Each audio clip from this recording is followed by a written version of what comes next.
Good morning, dear students. As in the previous video, we have discussed about the preparation methods of haloalkanes, and we have started with the physical properties of haloalkanes. So in that case, we have discussed about the dipole moment, about the state and the color, and the next that we were discussing about was boiling point. In the boiling point, I have told you that it depends basically on the van der Waals force of attraction and dipole-dipole interaction, which is directly proportional to the size, to the surface area and to the molecular mass. So on the basis, we have discussed that it increases with increase in alkyl chain. So the boiling point increases with the increase in alkyl chain, because with the increase in alkyl chain the surface area increases and the size also increases, you may say. So if suppose I am taking the example of butyl chloride, propyl chloride, ethyl chloride, then with the increase in the carbon chain the boiling point would be increased. It means that butyl chloride would have more boiling point than propyl and then ethyl chloride. In the similar manner, it increases with halogens. If the number of halogens would be increased, suppose I have taken the same alkyl group R and we have taken suppose RCl, और you may take the example of methane, और methane में से एक एक H आप हटाते जाओ, Cl को ऐड करते चले जाओ, तो जितने ज़्यादा नंबर ऑफ Cl एटम्स बढ़ते चले जाएंगे तो मास इंक्रीज करता जाएगा, and with the increase in mass the boiling point would be increased. In the similar manner, I have told you कि अगर आपने alkyl group same रख दिया but different halide ions उसके साथ attached किए हैं तो it increases with the increase in mass. It means if suppose I am taking the example of RF, RCl, RBr, Ri, तो Ri का जो boiling point होगा वो सबसे ज़्यादा होगा क्योंकि उसका I का atomic mass सबसे ज़्यादा है. So the order would be Ri greater than RBr, then RCl and then Rf. And that day हम लोगों ने जहाँ पर ख़त्म किया था, that is about the very important point of boiling point, जिस पर आपका question बनता है एग्जाम में most probably, that the boiling point decrease with branching. तो उसके लिए एक एग्जाम्पल लेते हैं. Suppose I am talking about N-pentyl chloride. I am talking about N-pentyl chloride. तो स्ट्रक्चर क्या होगा? CH3, CH2, CH2, CH2, CH2, Cl. That would be N-pentyl chloride. If now I am talking about isopentyl chloride, तो isopentyl chloride का हमारा structure किस तरीके का हो जाएगा? आइसो में क्या होता है? आइसो में सेकेंड पोजीशन पर मिथाइल ग्रुप होता है. तो 1, 2, 3, 4 और सेकेंड पे मिथाइल, इसका मतलब 5 कार्बन हो गए, and first position is of Cl. It means so like this, हमें क्या दिखाई दे रहा है कि इसकी कंपैरिजन में यहाँ पर सरफेस एरिया कम हो गया. If suppose now I am talking about neo, तो अगर नियो स्ट्रक्चर के बारे में हम बात करेंगे तो नियो का स्ट्रक्चर क्या होगा? CH3, CH2, Cl, CH3 and CH3. इसमें और ज़्यादा ब्रांचिंग बढ़ गई, यानी सरफेस एरिया और कम हो गया. सो यू मे से कि सरफेस एरिया की, क्योंकि van der Waals force of attraction directly proportional है, तो इसका मतलब क्या होगा? Boiling point would be decrease with increase in branching. यानी बॉइलिंग पॉइंट सबसे ज़्यादा इसका होगा, फर्स्ट पोजीशन ये आएगी, फिर सेकेंड ये आएगी और थर्ड ये आएगी. Now let's see about the density. Density we know that basically क्या होता है, फ्लोराइड और क्लोराइड जो होते हैं वो हमारे लाइटर होते हैं नेचर में, वाइल फ्रॉम वाटर, एंड जो हमारे ब्रोमाइड और आयोडाइड हैं they are heavier than it, and it depends on the mass. We know कि डेंसिटी मास के डायरेक्टली प्रोपोर्शनल है लेकिन वॉल्यूम के इनवर्स में आती है. So suppose if we are taking the case of different alkyl halide, जिसमें alkyl group हमने सेम रखा है और हैलाइड हमारे डिफरेंट हैं, तो because density is directly proportional to the mass, तो it decreases with the decrease in atomic mass. I का मास सबसे ज़्यादा है इसलिए सबसे ज़्यादा डेंसिटी इसकी होगी, फिर Br, फिर RCl से Rf का केस आएगा. इन द सिमिलर मैनर अगर सपोज मैं हैलाइड आयन को सेम रखती हूँ और एल्काइल चेन को बढ़ाती चली जाती हूँ, तो with the increase in alkyl chain volume क्या होता जा रहा है? वो बढ़ता चला जा रहा है, और अगर वॉल्यूम बढ़ता जा रहा है तो डेंसिटी को क्या करना चाहिए, डिक्रीज होना चाहिए। इट मीन्स जो हमारा प्रोपाइल है उसकी डेंसिटी सबसे कम, और जो मिथाइल है उसकी डेंसिटी सबसे ज्यादा होगी। So I have taken the case of methyl iodide, ethyl iodide and propyl iodide. So with the increase in volume density decreases. Now let's see the dipole moment, जो कि हमने उस दिन भी डिस्कस किया था। डायपोल मोमेंट बेसिकली किस बात पर डिपेंड करता है, पोलैरिटी पर डिपेंड करता है, मैग्नीट्यूड ऑफ चार्ज पर डिपेंड करता है। It is represented by mu is equal to e into d. So इसके अकॉर्डिंग क्या होना चाहिए, क्योंकि F की इलेक्ट्रोनेगेटिविटी सबसे ज्यादा है तो कार्बन और F के बीच में जो इलेक्ट्रोनेगेटिविटी डिफरेंस होगा that would be the most. It means dipole moment जो है वो सबसे ज्यादा किसके केस में होना चाहिए, अगर मैं यहाँ CH3F, CH3Cl, CH3Br और CH3I की बात कर रही हूँ तो CH3F का सबसे ज्यादा, फिर CH3Cl, फिर Br और फिर I को आना चाहिए।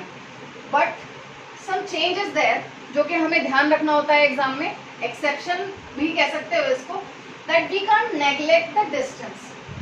इन द केस अगर हम दोनों का मल्टीप्लिकेशन देखते हैं तो मैग्नीट्यूड ऑफ चार्ज तो फ्लोरीन के केस में सबसे ज्यादा होता है, लेकिन इसका साइज स्मॉल होने की वजह से डिस्टेंस क्या हो जाती है, बहुत कम हो जाती है। इसलिए CH3Cl का डायपोल मूवमेंट CH3F से ज्यादा हो जाता है। That we have to remember. तो ऑर्डर हमारा चेंज होकर क्या आ जाता है, CH3Cl, CH3F, then CH3Br, then CH3I।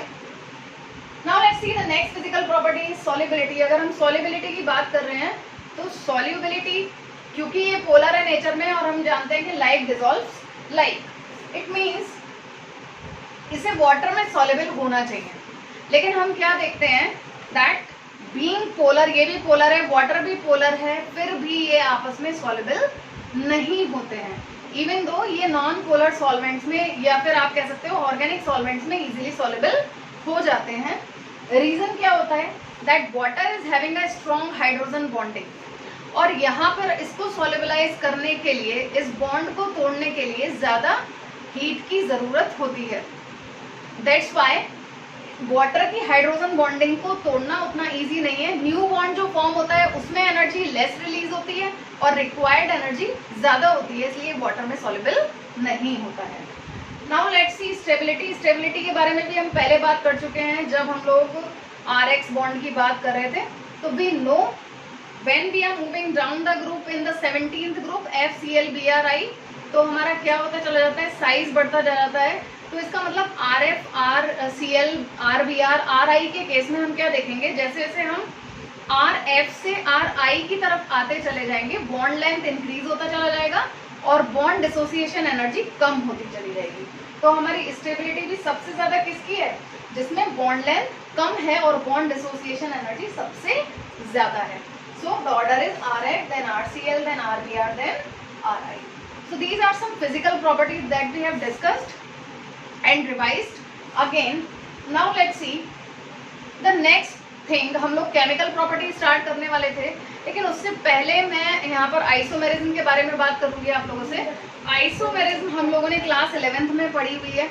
Class 11th में हमने क्या पढ़ा कि आइसोमेरिज्म जो है वो दो टाइप की होती है, structural and stereoisomerism. A bit of idea we'll see. बाकी मैंने आपसे कहा था रिवाइज करने के लिए, आप लोगों ने किया होगा ऑर्गेनिक को और हाइड्रोकार्बन चैप्टर को। तो वहाँ हमने बात की थी कि स्ट्रक्चरल आइसोमेरिज्म होती है और स्टीरियो आइसोमेरिज्म होती है। स्ट्रक्चरल आइसोमेरिज्म को फर्दर 6 पार्ट में सब डिवाइड किया जाता है। स्ट्रक्चरल आइसोमेरिज्म क्या होती है, when the molecules are having the same molecular formula but different structural formula are known as isomers and the process is known as isomerism. तो और उसके बाद जो दूसरा होता है हमारा स्टीरियो आइसोमेरिज्म। स्टीरियो आइसोमेरिज्म में क्या होता है, आपका मॉलिक्यूलर फॉर्मूला सेम होगा, ठीक है, स्ट्रक्चरल फॉर्मूला भी सेम होगा, लेकिन आपकी स्पेशियल अरेंजमेंट जो होगी वो डिफरेंट हो जाती है। सो अगर हम इस केस में डिस्कस करें हेलो एल्केन में, तो स्ट्रक्चरल आइसोमेरिज्म में 2 टाइप की आइसोमेरिज्म ये शो करेगा। 6 टाइप की हमने पढ़ी थी, लेकिन यहाँ पे 2 ही तरीके की शो होगी, आप ध्यान कीजिएगा, chain isomerism and position isomerism. देखिए एग्जांपल ले लेते हैं यहाँ पर। अगर हम चेन आइसोमेरिज्म या फिर पोजीशन आइसोमेरिज्म की बात करें, Again, if suppose I am taking the example of n-pentyl chloride या n-butyl chloride ले लेते हैं, तो अगर n-butyl chloride की हम बात कर रहे हैं तो ये स्ट्रक्चर किसका है? That is of n-butyl chloride. And chain isomerism में क्या होता है? चेन में चेंज आता है. तो यहां पर आप क्या कर सकते हो?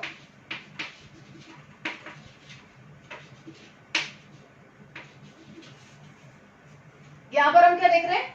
चेन यानी ब्रांचिंग हो गई, तो चेन में चेंज आ गया. ये चेन आइसोमेरिज्म के एग्जांपल हो गए. ये दोनों एक दूसरे के चेन आइसोमर हो गए. चेन में चेंज आता है. अब पोजीशन आइसोमेरिज्म की बात अगर हम करें, यहां पर अगर हम देख रहे हैं तो पोजीशन आइसोमेरिज्म नहीं है. क्यों? क्योंकि पोजीशन आइसोमेरिज्म में हमें फंक्शनल ग्रुप की पोजीशन में चेंज करना होता है. सो Cl की पोजीशन दोनों जगह पर 1 है. लेकिन अगर पोजीशन आइसोमेरिज्म की बात करें तो पोजीशन आइसोमेरिज्म का केस क्या हो सकता है? फर्स्ट ये वाला केस हो गया, और इसका अगर मुझे पोजीशन आइसोमर दिखाना है तो मैं Cl 1 पोजीशन पे इसको 2 पर ले जा सकती हूँ. So it would be CH3, CH2, CHCl, CH3. These two are position isomers to each other. इन दोनों में कैसा रिलेशनशिप है? They are having the position isomerism. So these two type of structural isomerism are there in case of haloalkanes. Now let's see the stereoisomerism. Stereoisomerism में further इसको 3 parts में basically subdivide किया जाता है. That is conformational isomerism, geometrical isomerism and optical isomerism. If you remember, हम लोग class 11th में conformational isomerism पढ़ चुके हैं alkane के केस में. Thereafter geometrical isomerism we have studied in case of alkenes. Alkenes में देखी थी हमने. One is having the restrictive rotation of bonds and other is having free rotation of bond. If you remember. Now let's see the optical isomerism, जो कि हमने वहां पर नहीं पढ़ी थी. Optical isomerism किस टाइप की isomerism है? That is the type of stereoisomerism in which we see the change in the spatial arrangement. Okay. So now let's discuss about the optical isomerism. तो ऑप्टिकल आइसोमेरिज्म को समझने के लिए हमें सबसे पहले ऑप्टिकल एक्टिविटी को समझना होगा. And before that we must be knowing what is PPL. PPL क्या है? The PPL is plane polarized light. Remember that is plane polarized light. We know about light. अगर हम लाइट की बात कर रहे हैं तो पता है कि व्हाइट लाइट अगर मैं कहूँ तो that is consist of 7 colours. 7 colours से मिलके बनी हुई होती है. और लाइट क्या होती है? इलेक्ट्रोमैग्नेटिक वेव्स होती हैं. Basically they are having all the wavelengths. उसमें सारी वेवलेंथ्स कवर होती हैं. तो suppose if I am talking about a source of simple light. ठीक है, तो अगर मैं सोर्स ऑफ सिंपल लाइट की बात करूं तो it is having all the wavelengths और ये हर डायरेक्शन में स्कैटर होती है. तो वही चीज हमने दिखाई हुई है कि ये हर डायरेक्शन में स्कैटर हो रही है. Now if when it is pass through a Nicol prism, if it is pass through a Nicol prism और पोलैरीमीटर, तो what happen? Nicol prism basically किसका बना हुआ होता है? कैल्साइट का बना हुआ होता है, कैल्शियम कार्बोनेट का बना हुआ होता है. और इसमें खास बात क्या होती है? when this ordinary light is passed through the Nicol prism, it is converted into monochromatic light. किसमें कन्वर्ट हो जाती है? Monochromatic light. अब मोनोक्रोमेटिक लाइट क्या है? Basically monochromatic light is the plane polarised light. यानी ये अब किसी एक पर्टिकुलर वेवलेंथ की होगी. इसको हम यहाँ मोनोक्रोमेटिक लाइट लिख सकते हैं. And that consist only a single wavelength. यानी ये हर डायरेक्शन में स्कैटर नहीं हो रही है. बेसिकली ये आपके फिजिक्स में आपने अच्छे से पढ़ा होगा, फिजिक्स का आपका टर्म है.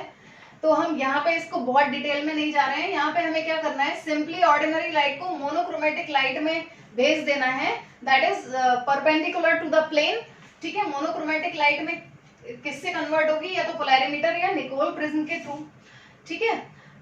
फर्दर अब आप अगर इसे किसी सोल्यूशन से पास करते हैं, किसी कंपाउंड के सोल्यूशन से पास करें और इस प्लेन पोलराइज्ड लाइट के प्लेन को यहां से पास करने पर अगर उसका rotation right hand side direction में हो जाए, यानी प्लेन पोलराइज्ड लाइट का प्लेन क्लॉकवाइज डायरेक्शन में हो जाता है या राइट हैंड साइड में, यू में say that would be directed, तो इसको हम क्या कहते हैं? Dextro rotation. That is known as dextro rotation. Okay, and it is represented by plus sign, या तो प्लस साइन से रिप्रेजेंट करते हैं या स्मॉल डी से रिप्रेजेंट करते हैं। तो वो बेसिकली वो ऑब्जेक्ट्स या वो कंपाउंड्स जो कि प्लेन पोलराइज्ड लाइट को किस में कन्वर्ट कर देते हैं, या तो क्लॉकवाइज डायरेक्शन में रोटेट कर देते हैं उसके प्लेन को, या एंटी क्लॉकवाइज डायरेक्शन में रोटेट कर देते हैं, वो क्या कहलाते हैं, ऑप्टिकली एक्टिव कंपाउंड्स कहलाते हैं। और प्रोसेस हमारी क्या कहलाती है, ऑप्टिकल एक्टिविटी कहलाती है। जब इस मोनोक्रोमेटिक लाइट को हम किसी सोल्यूशन, किसी ऐसे सोल्यूशन में से पास करें जिसका रिजल्टेंट हमारे पास क्या आता है कि प्लेन पोलराइज लाइट या तो क्लॉकवाइज डायरेक्शन में या एंटी क्लॉकवाइज डायरेक्शन में रोटेट हो जाती है, तो उसको हम ऑप्टिकली एक्टिव कंपाउंड और इस प्रोसेस को ऑप्टिकल एक्टिविटी कहते हैं। अगर प्लेन पोलराइज लाइट का प्लेन क्लॉकवाइज डायरेक्शन में रोटेट हुआ है तो इसे प्लस साइन से या डी से डिनोट किया जाता है, दैट इज डेक्स्ट्रो रोटेशन। और अगर एंटी क्लॉकवाइज में होता है तो that is denoted by negative sign and laevo rotation, that is LAEVO, laevo rotation. So these compounds are known as optically active compounds. Okay, तो that can be seen only by the experiment. ये तो हम केवल experiment से देख सकते हैं। So how would be able to know कि हमारा कोई कंपाउंड अगर हम देख के बताना चाहें कि ऑप्टिकली एक्टिव है या नहीं है, तो उसके लिए क्या था, number of experiment has been done, और जो रिजल्टेंट निकला वो रिजल्टेंट ये था कि if our compound is chiral, that is having the chirality or asymmetry you may say, then it is optically active in nature. So let's see what is chirality or asymmetry. Chirality को अगर हम समझना चाहें तो इस चीज से समझ सकते हैं that there must not be any plane of symmetry between the two. It means अगर मैं अपने हैंड का एग्जांपल लूं तो मेरा हैंड, राइट हैंड और लेफ्ट हैंड अगर मैं देखूं तो हम क्या देख रहे हैं, suppose if I am talking about one hand only, so first I am to check the plane of symmetry, यानी इसको मैं अगर इक्वल हाफ में कर पाऊं वेदर हॉरिजॉन्टली और वर्टिकली और बाय एनी अदर वे, ठीक है, स्लेंटिंग में अगर मैंने वर्टिकली करने की कोशिश की या हॉरिजॉन्टली करने की कोशिश की, मैं इस हैंड को एक सिमेट्री में डिवाइड नहीं कर सकती हूँ, इक्वल हाफ में डिवाइड नहीं कर सकते। It means there is no plane of symmetry in my hand, ठीक है। पहली कंडीशन कायरलिटी की क्या है, there must not be any kind of plane of symmetry between two. The other thing is it can not be superimposed on to each other, ठीक है, यानी बिल्कुल इसका मिरर इमेज की अगर हम बात कर रहे हैं, लेट्स सी, अगर मैंने अपने हैंड की बात की तो यहाँ पे मैं बात दो लेटर्स को लेके भी करती हूँ। ए अगर मैंने बनाया ए और मैंने दूसरा लेटर बनाया P, if I am asking whether they are having the plane of symmetry और नॉट, तो अगर मैं इसको वर्टिकली डिवाइड कर रही हूँ तो it can be divided into two equal halves. ये ए जो है मेरा टू इक्वल हाफ में हो जाएगा, it means it is having the plane of symmetry, it means it is not chiral, it can't be optically active अगर ये कोई कंपाउंड हो तो। If I am talking about P, तो क्या मैं इसको इक्वली डिवाइड कर सकती हूँ, किसी तरीके से भी इक्वली डिवाइड कर सकती हूँ? No, there is no way, it means it is asymmetrical in nature. तो पहली कंडीशन हमारी कायरलिटी की क्या है, इसको कैसा होना चाहिए, इसको एसिमेट्रिकल होना चाहिए। द नेक्स्ट कंडीशन, इसका mirror image it must B non super imposable. अगर मैं इसका मिरर इमेज बनाऊं तो वो एक दूसरे पर सुपर इम्पोज नहीं होना चाहिए। जैसे कि मेरे दो हाथ, ये एक दूसरे की मिरर इमेजेस है, this hand and this hand, it may be said as the mirror images to each other. अगर मैं इसकी मिरर इमेज बनाने की कोशिश करूं, जिसका एग्जांपल आप मिरर में देख सकते हो, अगर इस हैंड को आप रखते हो तो जो इसका मिरर इमेज आएगा वो ये वाला हैंड आपका दिखाई देता है, ठीक है। Your left hand would be mirror's right hand and mirror's left hand would be your right hand. Okay. So अगर मैं इन दोनों को एक दूसरे के ऊपर उठाकर रखना चाहूं तो क्या ये सुपर इम्पोज हो सकता है? ये सुपर इम्पोज नहीं हो रहा है। देखिए ये सुपर इम्पोज नहीं आ रहा है क्योंकि थंब मेरा दोनों अलग जा रहे हैं। It means they must not be super impose. Thumb भी अलग जा रहे हैं, फिर फिंगर्स का भी चेंज आ रहा है, आपको साइज का चेंज नजर आएगा। तो these two conditions are there about the chirality. Chirality के लिए क्या दो चीजें चाहिए? No plane of symmetry and non superimposable mirror images to each other. So that is the condition. अब इसको हम एक मॉलिक्यूल के एग्जांपल से समझने की कोशिश करेंगे. So I have taken one example, that is the example of lactic acid basically. ये lactic acid का example है. ये हमें किस तरीके का स्ट्रक्चर दिखाई दे रहा है? That is the tetrahedral structure. क्यों? क्योंकि हम ऑर्गेनिक की बात कर रहे हैं. हम कायरल कार्बन एटम की बात करेंगे. कायरल कार्बन एटम में भी हमें क्या दिखना चाहिए? There must not be any kind of plane of symmetry.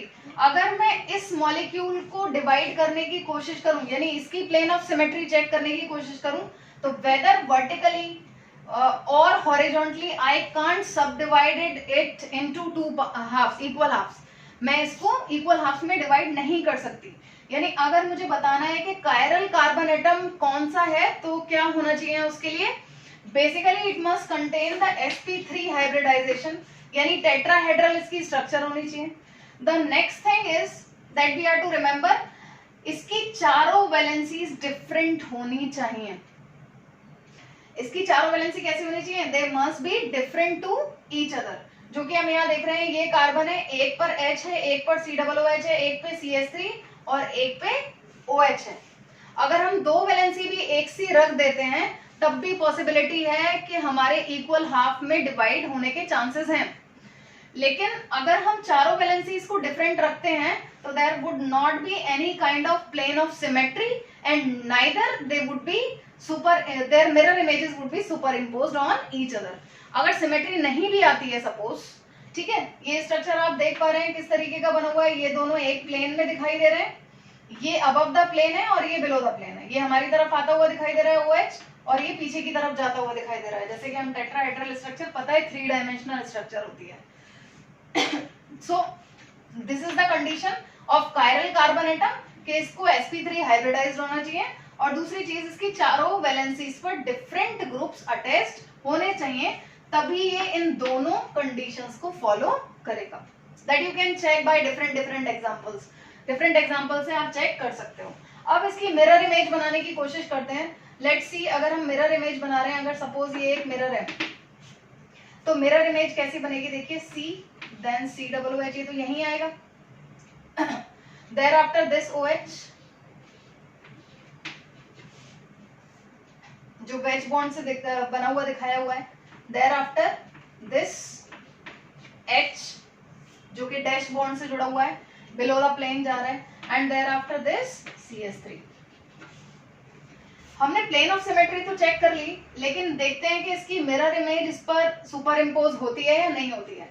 अब आप इस पूरे को उठाकर अगर यहां रखना चाहेंगे, तो आप क्या देख रहे हैं? With respect to chiral carbon atom, इसको कायरल कार्बन एटम कहते हैं, एस्ट्रिक लगाकर डिनोट कर देते हैं, जिसकी चारों वैलेंसीज डिफरेंट होती हैं, sp3 हाइब्रिडाइजेशन होता है, no plane of symmetry is there. तो उस केस में क्या हुआ? इसको अगर मैं यहाँ पर उठा के रखूं, तो कार्बन के ऊपर कार्बन आएगा, COOH के ऊपर COOH आएगा. बाकी अगर आप देखें, तो जहां मेरा CH3 है, वहां पर क्या आ जाएगा? OH आ जाएगा. एंड ये वाला H जो इस साइड नजर आ रहा है आपको, वो इस साइड नजर आने लग जाएगा. It means they are non superimposable mirror images. तो हम ये क्या कह सकते हैं? That it is having the chirality and that would be optically active. इसका मतलब ऑप्टिकली एक्टिव होगा. ऑप्टिकली एक्टिव होगा तो ये या तो प्लेन पोलराइज्ड लाइट के प्लेन को क्लॉकवाइज डायरेक्शन में रोटेट करेगा, या फिर प्लेन पोलराइज्ड लाइट के प्लेन को एंटी क्लॉकवाइज डायरेक्शन में रोटेट करेगा. तो व्हाट हैपेंस, ये दोनों एक दूसरे के क्या होंगे? स्टीरियो आइसोमर्स होंगे. क्यों होंगे स्टीरियो आइसोमर्स? क्योंकि अगर मैं मानकर चलूं कि ये पॉजिटिव रोटेशन शो करेगा, यानी ये डेक्स्ट्रो रोटेशन शो करेगा, तो इसको कैसा रोटेशन शो करना चाहिए? इसको लीवो रोटेशन शो करना चाहिए. They are optically active and they are showing the different rotations to the plane polarised light. तो हमारा पहला टर्म आता है स्टीरियो आइसोमर्स के केस में एनेंशियोमर्स. एनेंशियोमर्स क्या होते हैं? They are the optically active stereoisomers which are the mirror images of each other. ये दोनों किसके एग्जांपल्स हैं? एनेंशियोमर्स के, यानी एक जो है वो दूसरे की मिरर इमेज है and they are enantiomers to each other. इनके साथ भी कंडीशन वही है, there must not be any plane of symmetry, they must not be superimposable mirror images and they rotate the plane polarised light in the opposite direction. So these are two enantiomers.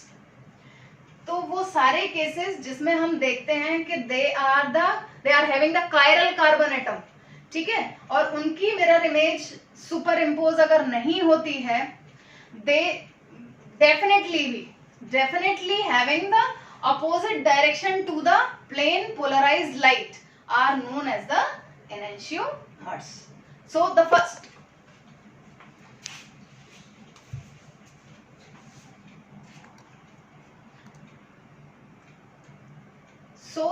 term that we are to discuss is the enantiomers related to the optical isomerism. Thereafter, what we are to talk about is the racemic mixture. अब racemic mixture क्या है ये देखेंगे हम. तो यहाँ हमने क्या देखा कि ये एक कंपाउंड है, ये दूसरा कंपाउंड है. एक अगर प्लेन पोलराइज्ड लाइट के प्लेन को क्लॉकवाइज डायरेक्शन में रोटेट करता है तो दूसरा किसमें करेगा? एंटी क्लॉकवाइज डायरेक्शन में रोटेट करेगा. अब अगर इन दोनों का मैं मिक्सचर ले लूं, इक्विमोलर मिक्सचर, यानी दोनों के इक्विमोल ले लूं, इक्वल मोल्स ले लूं, इक्वल अमाउंट ले लूं किसी एक कंटेनर में, ठीक है. मैंने इसका भी ले लिया 50% और इसका भी ले लिया 50%. दोनों को अगर मैं मिक्स कर दूं और इसमें प्लेन पोलराइज्ड लाइट पास करूं तो रिजल्टेंट क्या होगा? रिजल्टेंट हमारा ना तो प्लेन पोलराइज्ड लाइट मतलब क्लॉकवाइज डायरेक्शन में जाएगी, ना ही एंटी क्लॉकवाइज डायरेक्शन में जाएगी, क्योंकि आधे कंपाउंड का रोटेशन क्लॉकवाइज होगा और आधे का एंटी क्लॉकवाइज हो जाएगा. That's why they are forming the racemic mixture. यानी कंपाउंड ऑप्टिकली एक्टिव होने के बाद भी क्या होगा? That would be optically inactive in nature. तो रेसमिक मिक्सचर बेसिकली क्या है? That is optically inactive. Why? Because it is been mixed into equimolar amount. So that is about the racemic mixture. I think must be clear. एक बार आप book में पढ़ेंगे clear हो जाएगा. रेसमिक मिक्सचर बेसिकली क्या है? जब आप इक्विमोलर मिक्सचर ले लेते हैं दो डिफरेंट डायरेक्शन में रोटेट करने वाले, तो उसको हम क्या कहते हैं? रेसमिक मिक्सचर कहते हैं. Now let's see the next term is diastereomers और डायस्टीरियोआइसोमर्स. ठीक है, तो डायस्टीरियोआइसोमर्स को समझने के लिए हम फिर डिफरेंट एग्जांपल लेते हैं. एक नए एग्जांपल से समझने की कोशिश करेंगे. So suppose if I am talking about 2,3-dichloropentane. I have taken 2,3-dichloropentane. तो इसका स्ट्रक्चर क्या होगा? पेंटेन का मतलब मुझे 5 कार्बन की चेन बनानी है. इसकी सेकेंड और थर्ड पोजीशन पे मुझे क्या ले लेना है? Cl ग्रुप लेना है. तो स्ट्रक्चर क्या हो जाएगा? This would be the structure. इस H को मैं चाहूं तो ये ऊपर दिखा सकते हैं. तो अगर आपसे पूछें कि क्या इस कंपाउंड में कायरल कार्बन एटम है, तो वी कैन चेक. मैंने आपको क्या बताया? That it must be sp3 hybridise. तो सारे कार्बन मुझे sp3 हाइब्रिडाइज दिखाई दे रहे हैं क्योंकि केवल सिंगल बॉन्ड है. द नेक्स्ट थिंग इज, मैंने आपसे कहा था there must not be the plane of symmetry. आप इसको इक्वल हाफ में डिवाइड ना कर पाए. तो आप देखते हैं, अगर मैं इस कार्बन की बात करूं तो इस पे 3H लगे हुए हैं. इट कैन बी सब डिवाइड इनटू इक्वल हाफ्स. इस कार्बन की बात करूं तो भी कर सकते हैं क्योंकि दो वैलेंसी सेम आ रही है. मेरी शर्त क्या है? हमने तरीका निकाला कि कार्बन पे चारों वैलेंसीज डिफरेंट होनी चाहिए. तो लेट्स सी, इस कार्बन की हम बात करते हैं. इस कार्बन पे हम देखते हैं एक हाइड्रोजन है, एक Cl ग्रुप जुड़ा हुआ है, एक पूरा ये ग्रुप जुड़ा हुआ है और एक पूरा इथाइल ग्रुप जुड़ा हुआ है. All the 4 carbon atoms are having different valencies. In the similar manner, अगर मैंने इस वाले कार्बन को चेक किया तो इस वाले कार्बन में भी क्या है? चारों वैलेंसीज डिफरेंट है. एक पर मिथाइल ग्रुप है, एक पे H है, एक पे Cl है और एक पे ये पूरा ग्रुप आ रहा है. So it means we are having 2 chiral carbon atoms here.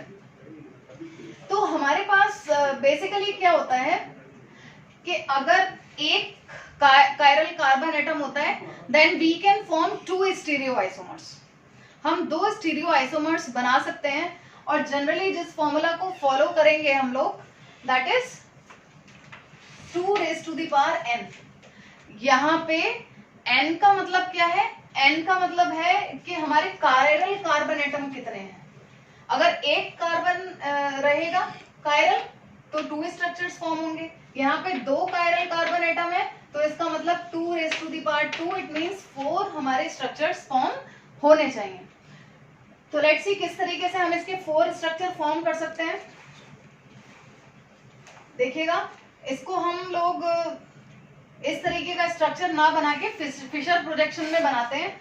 और फिशर प्रोजेक्शन अभी आप ऐसे समझ लीजिए कि फिशर प्रोजेक्शन में ये वाली जो हमारी स्ट्रेट लाइन आती है ये तो वर्टिकल लाइन जाती है, ठीक है, और ये दोनों हमारे हॉरिजॉन्टल पोजीशंस पर जाते हैं, ठीक है. सो हम लोग इस तरीके से बनाएंगे. इस कार्बन को और इस कार्बन को हमें कायरल कार्बन एटम दिखाना है जो कि है. It means it would be like this. ये कायरल कार्बन एटम है, ये कायरल कार्बन एटम है. तो अगर मैं इसकी बात करूं तो इस पे एक ग्रुप क्या है C2H5, ये C2H5 आपने बना दिया. और इस कार्बन की अगर आप बात कर रहे हैं तो इसमें CH3 है. So it would be like this. अब आपके दोनों कार्बन पे एक H एक Cl, तो इसको आप इस तरीके से दिखा सकते हैं. इनका कॉन्फ़िगरेशन हम चेंज करके दिखाएंगे कि अगर इधर की साइड यानी लेफ्ट हैंड साइड पर H आ रहा है तो Cl राइट हैंड साइड पे, और इधर हमने ले लिया Cl और ये H. ओके, नाउ लेट्स सी. इसका अगर मिरर इमेज फॉर्म करते हैं तो मिरर इमेज इसका क्या आ जाएगा? Cl then H, C then H then Cl then methyl and here C2H5. तो ये तो दोनों एक दूसरे के क्या हो जाएंगे? एनेंशियोमर्स हो जाएंगे. अब ये तो 2 स्ट्रक्चर बन गए. बाकी के 2 स्ट्रक्चर कैसे बनेंगे? मैंने कहा कि with respect to chiral carbon atom हम कॉन्फ़िगरेशन को चेंज कर सकते हैं एटम की. तो इस बार मैंने दिखा दिया एक जगह पर H है और उसी साइड दूसरी जगह पर Cl है. लेकिन ये भी तो पॉसिबिलिटी है कि दोनों H एक साइड हो और दोनों Cl एक साइड हो, तो एक स्ट्रक्चर हमारी वो बन जाएगी. So let's see the other 2 structures. So हमारा दूसरा स्ट्रक्चर बनेगा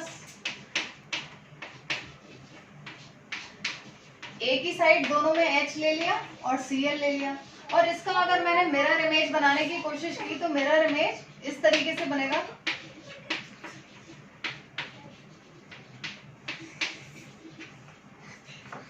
so like this there would be 4 structures जिसमें ये दोनों एक दूसरे के एनेंशियोमर हैं और ये दोनों एक दूसरे के एनेंशियोमर हैं. अगर ये डेक्स्ट्रो रोटेशन शो करेगा तो ये लीवो करेगा, अगर ये डेक्स्ट्रो करेगा तो ये लीवो रोटेशन शो करेगा. तो ये तो एनेंशियोमर्स हो गए, ठीक है. लेकिन व्हाट अबाउट डायस्टीरियोआइसोमर्स?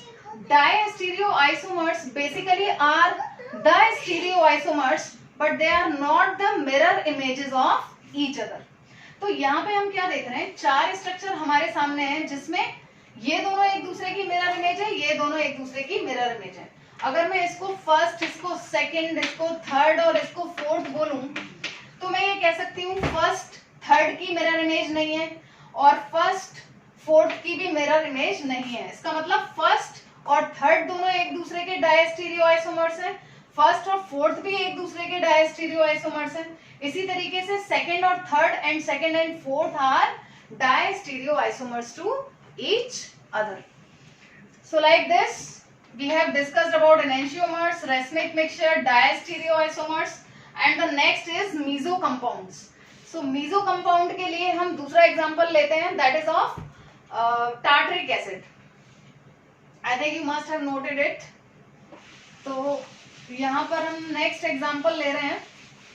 आज मीजो कंपाउंड्स तक ही बताएंगे, लास्ट टॉपिक रिएक्शंस के साथ डिस्कस करेंगे, रिटेंशन एंड इन्वर्जन प्रोसेस को बाद में देखेंगे. सो मीजो कंपाउंड के लिए हमने एग्जांपल लिया, that is of tartaric acid. Tartaric acid का स्ट्रक्चर क्या होता है? That is the structure of tartaric acid COOH, CHOH, CHOH and COOH. अब जैसे कि मैंने कहा हमें क्या देखना होता है, कायरल कार्बन एटम। अगर कायरल कार्बन एटम देखें तो ये भी कायरल है और ये भी कायरल है। कैसे? इस कार्बन पे ये COOH, ये H, ये OH, उसी तरीके से इस वाले कार्बन पे भी एक H OH, एक पे COOH और एक पे ये पूरा ग्रुप। So we are having 2 chiral carbon atom. तो यहाँ पर भी हमारे 4 स्ट्रक्चर्स फॉर्म होने चाहिए। As I have told you, Fischer projection में आप इसको एज अ वर्टिकल लाइन दिखाते हैं, तो ये हमारा पूरा वर्टिकल लाइन पे आएगा, बीच में दोनों कायरल कार्बन एटम और बाकी हमारे COOH ग्रुप वर्टिकली आ गए, और H और OH हॉरिजॉन्टली आता है। तो H और OH को जब आप हॉरिजॉन्टली बनाते हैं तो एक बार हम दोनों को डिफरेंट डायरेक्शन में ले लेंगे। अगेन वी विल सी, इसका मिरर इमेज देखते हैं। It would be the mirror image. तो ये दोनों एक दूसरे के एनेंशियोमर्स हो गए। अब थर्ड और फोर्थ स्ट्रक्चर हम कैसे बना सकते हैं कि दोनों H को एक डायरेक्शन में ले लें और OH को एक डायरेक्शन में ले लें। सो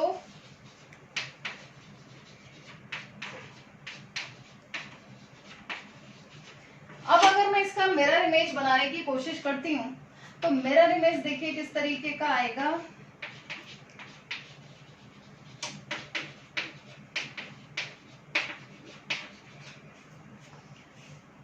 इस तरीके का आएगा। लेकिन यहाँ पे आप अगर नोटिस करें तो ये horizontally plane of symmetry show कर रहा है। यहाँ पे हमें क्या दिखाई दे रहा है, जो हाफ इस साइड है वही हाफ इस साइड है, जबकि इस केस में अगर आप देख रहे हैं तो प्लेन ऑफ सिमेट्री नहीं है और ये दोनों एक दूसरे की सुपर इम्पोजिबल इमेजेस भी नहीं है। ये दोनों भी सुपर इम्पोजिबल नहीं है, but plane of symmetry is there in these 2 structures. तो प्लेन ऑफ सिमेट्री होने की वजह से अगर इसका एक हाफ डेक्स्ट्रो रोटेशन शो करेगा, so what we will be able to see कि ये जो है ऑप्टिकली एक्टिव होने के बाद भी क्या करेगा, रेसमिक मिक्सचर की तरह बिहेव करेगा, यानी ऑप्टिकल एक्टिविटी को शो नहीं करेगा। सो like this we can say these are meso compounds.